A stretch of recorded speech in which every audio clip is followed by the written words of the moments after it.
పరమశివుడికి మూడో కన్ను ఉంటుందని అందరికీ తెలుసు. అయితే ఆ కన్ను ఎలా వచ్చింది అనేది ఈ వీడియోలో తెలుసుకుందాం.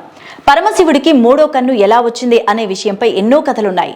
ఒకసారి పరమశివుడు తన సహజ ధ్యాన ముద్రలో ఉండగా అక్కడికి వచ్చిన పార్వతీదేవి సరదాగా వెనక నుంచి ఆయన రెండు కళ్ళు మూసింది. పరమేశ్వరుని నేత్రాలు సూర్యచంద్రులు, పార్వతి కళ్ళు మూయడంతో లోకమంతటా చీకటి ఆవరించిందట. అప్పుడు శివుడు తన శక్తుల్ని ఉపయోగించి మూడో నేత్రంగా తెరిచి లోకాన్ని వెలుగుతో నింపాడు. అయితే ఆ కంటి వేడికి పార్వతీ చేతులకు పట్టిన స్వేద నుంచి అంధకాసురుడు జన్మించాడు. ఇక ఈశ్వరుడికి త్రినేత్రానికి సంబంధించి మరో కథ కూడా ఉంది. ఆదిపరాశక్తి తన సంకల్పంతో త్రిమూర్తుల్ని సృష్టించి సృష్టి స్థితి లయాలకు తోడ్పడమంది. అందుకు వారు నిరాకరించారు. ఆగ్రహించి తన మూడో నేత్రంతో భస్మం చేస్తానంది.